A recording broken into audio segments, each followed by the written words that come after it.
Alright, hello all you crazy people out there, my name is Dragonite and welcome back to Harvest December. In the last part, I can't remember what happened because that happened all of one day ago, and I don't know, I went to sleep and I forgot everything.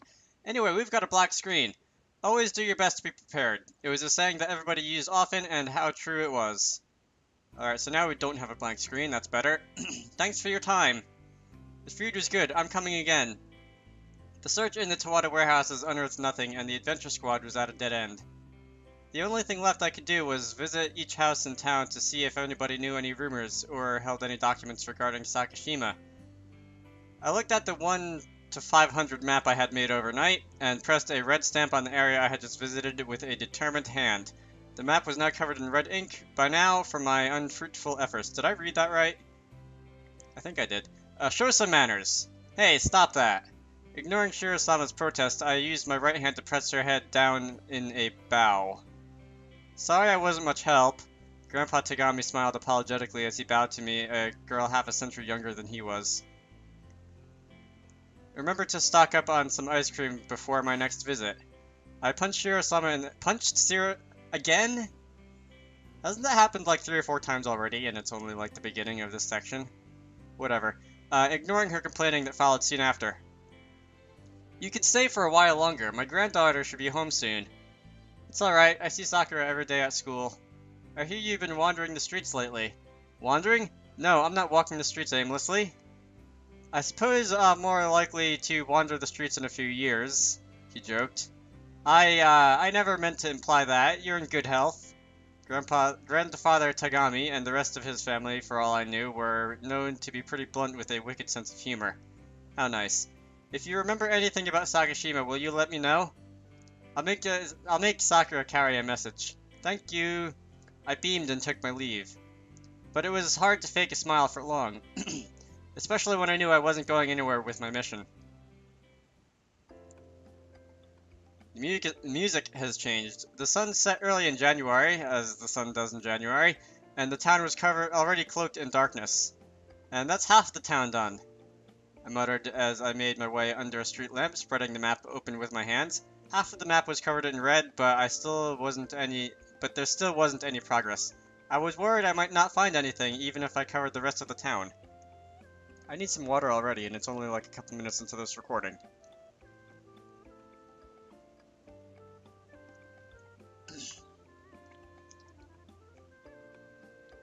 I wish I could talk longer without my mouth getting all, like, gummed up. Anyway, you sure are tenacious, I'll give you that. Gruff. Chin up, miss. There's tomorrow. Shiro-sama peered over my shoulder to study the map. She was riding Shiro again. Isn't the wolf the Shiro with a U? And not the O? Whatever. In her usual style. This was supposed to be a legendary god riding her powerful steed, but to me she looked like somebody too lazy to walk. To think that I would be consoled by a dog. Woof! Hey, I'm actually part god too. I'm still undecided as to whether I should, like, read those dog translation things. And I'm probably going to be recording this way in advance too, like I usually do, so it's not like I can ask for advice. I don't know, they're always Reddit or something. Anyway, Shiro-sama craned her neck and squinted at the map with her sharp golden eyes. For a moment, she really did look like a legendary goddess. Found something? Here. She pointed at the map. What's wrong? That's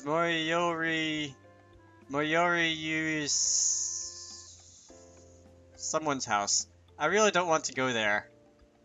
Alright, name, like in curly braces, it was the heir to the renowned Yuji Rice Wine Brewery.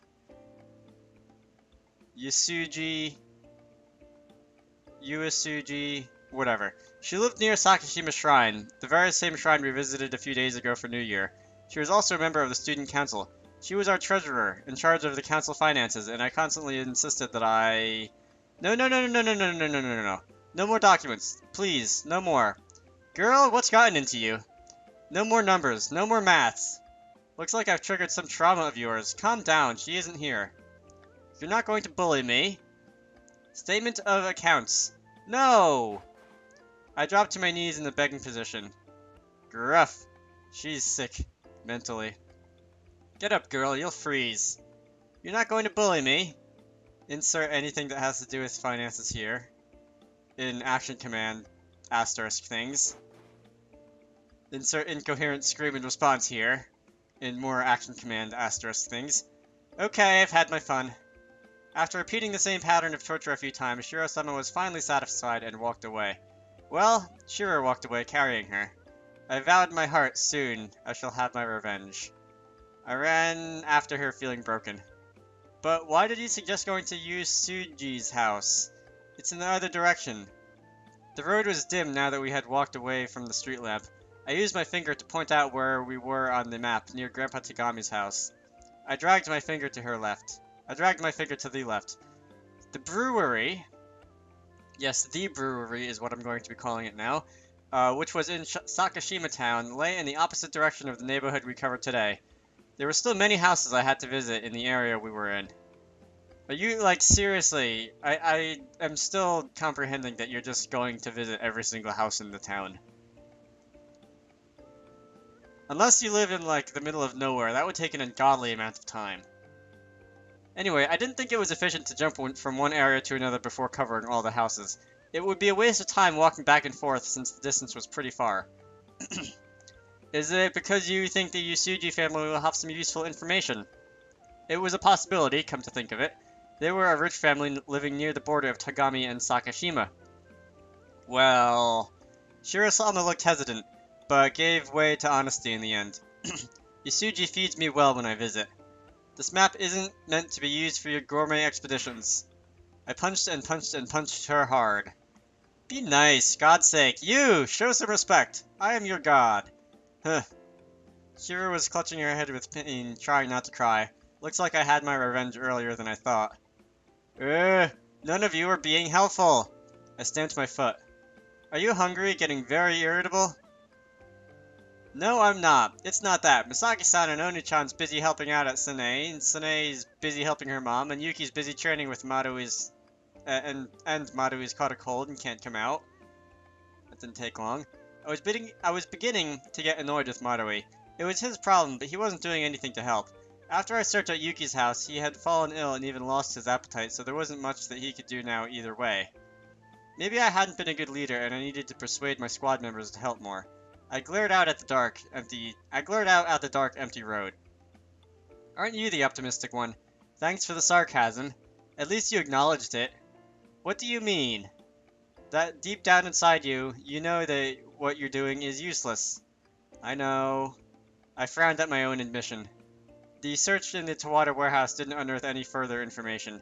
Even though we knew that Marui was looking for his powers, it wasn't enough. But I had to do something, even if I didn't know what, yet that alone was pointless. Masaki-san must have realized this long ago, and probably Marui too.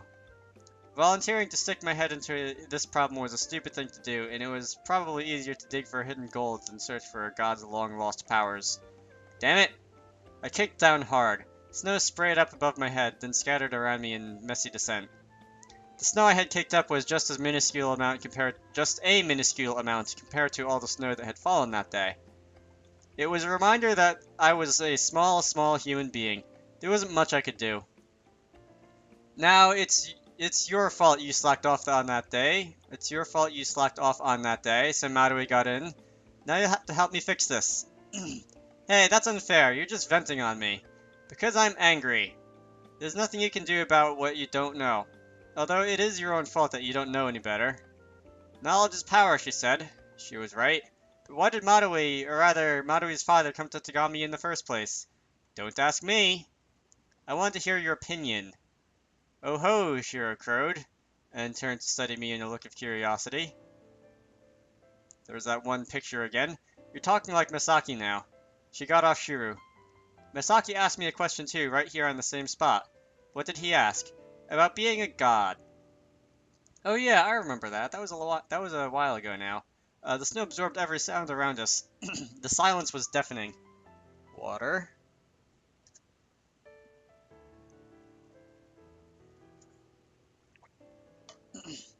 You're asking why the god of Sakashima crossed the boundary to Tagami, am I right? Yes. She wasn't talking to me like the cheeky, obnoxious goddess we knew so well. She was speaking to me as if I was a life form well below her. But those statements, like, contradict each other. She was speaking to me like a god. Oh. Okay, so she's being a mature god for once. There are two types of gods people believe in. The God Almighty, and a cluster of gods and spirits that reside in all sorts of forms.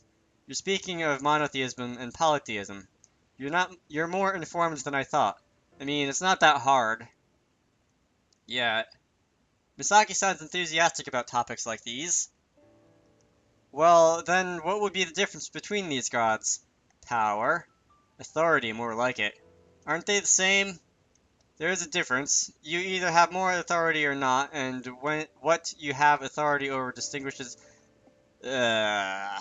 You either have more authority or not, and what you have authority over distinguishes you from the other gods. The gods in the West tend to be collective, while we in the East choose to be distributive. I still think they are the same. I didn't understand what she was trying to say. So what would happen if a monotheistic god dies? If they're the one and only, wouldn't that mean they wouldn't be a god anymore? Oh. In polytheism, if one of us dies, there will always be another to take over. I suppose you could call it load distribution in modern language. That sounds like a computer science topic. I remembered Misaki-san mentioned that our god loved to read and had her own library card. Okay, I understand what you mean by a monotheistic god being almighty now. Okay, I understand what you mean by a monotheistic god being almighty now. But what happens if the almighty screws up? Touchy subject. As far as I know, nothing like that has ever happened before. Ever. Why? Because if you were an almighty god that has chosen the collective path, you would do everything in your power to keep yourself alive. What does that have to do with Madoi's father? The distributive path can be a hard thing. Some gods would dream of a different way. The roads were dark. Shiro silently led the way a few steps before us. Unlike the Western gods, being distributive means that we are each an individual. We may not agree on everything. There are many ways of thinking, just like each individual being would have a different way of thinking. What's the log button? Okay, I did read that right. Alright, so there are some that disagree with the way of being a god. From the way the story was heading, I imagined some kind of unbeatable RPG last boss. Oh boy, do I know those. No matter how they wished for something else, there would always be that, an ideal. We are all a part of something, and we can't work a part of it. We're similar like that to humans. These words, reading hard. You have to set boundaries on what you can and cannot do. So is that why this is called like Boundary January or whatever? Then again, I suppose this whole like running theme of this chapter is boundaries, like the god's powers of the neighboring town and whatever. So I didn't think that through before I opened my mouth, did I? But dreamers don't like that. Don't think like that. Or rather, they would be in denial. Reality is merciless once again. No matter how far you travel or what you can do, you can never be greater than what you really are. That is a confusing sentence. Just like the story of the Monkey King that carved his name on Buddha's palm. But it's not something that everyone can accept readily. And so, what would you do if you were such a god? I don't know. Misaki would have answered that in a second. 'Cause he's Misaki. What's the answer? Think. Give me a hint. Why should I when you haven't even tried? Shiro-sama smirked. It was one of those irritating smirks people made when they know that you couldn't do any better. You're asking for it again. What, to get punched in the head? So you're resorting to violence? Fitting. I swung up my arm in anger. Think like a human, child. Huh? She swiftly jumped onto Shiro's back. Think for yourself, Sergeant. With that, Shiro jumped into the nearest Yashiro. In a flash of white light, they were gone. Think like a human. What did she mean by that? To be fair, I don't know either. But also to be fair, I have the memory of a goldfish, so I have no idea what the conversation was like a couple pages ago. Anyway, my mind was jumbled, but I did understand one thing. She didn't want me to think like an individual human, but like the way humans do collectively. A thin gust of wind swirled around my feet. I suddenly realized that I had been standing there so long that I had chilled to the bone. Good job. I began to walk to warm my stiff body. Misaki-san would have given the answer straight away. 'Cause he's Misaki. I realized what Shiro-sama had done. Damn it! She had purposely brought out Misaki's name so that I wouldn't go running to him for help. She wanted me to think for myself, and had played on my pride. Ooh, I'm getting mad now. Private Shiro was putting her sergeant to the test. It would be easy to make one phone call to Misaki-san, but I couldn't do that. I'd figure it out myself. Maybe it was because I had been so hot-headed, but the cold didn't bother me anymore. I marched through the snow. I'll show her. I picked up my pace. First, I would have made myself feel better. Back home, I would have to warm kotatsu to climb into. I know I've seen that before, but I can't remember it already. Oh, right, it's the table with a heater on it. With yummy oranges and Madoe to cuddle. Yeah, tables and oranges and Madoe. The fatigue was beginning to get me. I stared in the mirror, noting how shabby I looked. I had my toothbrush hanging from my lips, sticking out like a cigarette with the corners of my mouth still covered in white froth. It's not that I wasn't getting enough sleep lately. I just couldn't sleep well, not with something on my mind. I noticed my skin was looking poor too. I made a mental note to ask Tsune for some recommendations on moisturizer. Then the sound of water. Huh? Madoe is done! Madoe was looking at me with his cup and toothbrush in hand. From the looks of it, he had been waiting for a chance to make this announcement. Open your mouth. I demonstrated by showing all my teeth. Madoe imitated me. Not good enough. I snatched his toothbrush away. Madoe tried hard. It won't matter how hard you try if you still have dirty teeth. I squeezed some apple mint flavored toothpaste onto his toothbrush. Open up. Ew. He tried resisting, but in the end gave up and did as he was told. He was pretty obedient to his elders. I wasn't a dentist, but still, I had to do my best to take care of his dental hygiene. I was Madoe's Nene-sama now. I didn't have a clue what Madoe ate in the past, but his teeth were sparkling white. Rinse your mouth. You're treating Madoe like a baby. You are a baby. Do we know how old he is yet? Because I'm still guessing like 5 or 6 in like human terms, because I know that the story mentioned that he'd been around for like 100 years. Anyway, we rinsed and spat together. Madoe's mouth feels cold. Minty is the word for the sensation. Ah! I opened my mouth wide to make an epic yawn. I was getting sleepy. That's random. I went back to my room. I wanted to fall face down on the large bed and just sleep. Like a true teenager. I've got to check my route tomorrow. I still had work to do. On my desk, I had my map spread out. I bent over to decide which areas to search next. Although there isn't much left to cover, I muttered. The large part of the map was covered in red stamps now. I better go to bed. I noticed I was talking to myself a lot lately, but I didn't care, not with my groggy mind. I got into bed and burrowed under the sheets. Good night, I said as I lay on my back. I was about to fall asleep when... Alright, come here. Madoe was sleeping on my bed too, under a different blanket. He was looking at me hopefully, and I caved. I turned to him and lifted the corner from my futon. He made his way over with exaggerated movements and snuggled up close beside me. I know I was sweet on him. You're warm. Your body temperature rises just before you fall asleep. I knew Madoe didn't need these scientific facts. But I was teaching him things automatically now. But I have to say, if you think that you can make me do whatever you want by making Bambi eyes... He stared back at me innocently from beneath his long eyelashes. You're absolutely right. I didn't think there was a single girl in the world that could reject Madoe. He was a lady killer of a different sort compared to Masaki-san. You mutter a lot. Who are you talking to? I'm talking to the world. Mizuho Nene-sama says difficult things sometimes. Sometimes you need to distance yourself from things that are too simple. You talk like Misaki-san. I had to admit, Misaki-san's mannerisms rubbed off on the people around him. You're cold. I stroked Madoe's small, cool back repeatedly. I was in the snow for a very long time. His words reached my heart before they reached my ears. I was cold for a very long time, so it feels good to be warm again. He hugged me tightly. What was your Nene-sama like? She was overheated. What? I hadn't a clue what he meant by that either. I may be your Mizuho Nene-sama, but I'm not your real Nene-sama. I held him closer. The only thing I can do is run around town without a clue of what I'm doing. The real Nene-sama would have been able to save you in a flash. That's not... just the way Oni-chan would. Although I did hit him pretty hard with a conditioner bottle the other day. I grinned at him just a little. He's a dumb pervert. He can be pretty dense when it comes to Sene, but he always comes running when I need him. If I really were in trouble, I know he'd pull me out no matter what. I wouldn't let Nene-sama be in trouble either, Madoe said hotly. I smiled at his chivalry. But I don't know if I can be that way for you. Because at the end of the day, I'm not your real Nene-sama, and I need to prove myself by being able to provide you with what you need at least. But I'm failing miserably. Oh no, I was beginning to feel like disappointment again. I guess. Maruo nodded as if he understood to my surprise. You may not be able to give me what I want, but even still, you make me happy. He stared at me earnestly from his pillow. Please understand. Please no. You can say somebody with a mere thought. The results don't matter much because you've given me something more. He was being simple like the child that he was.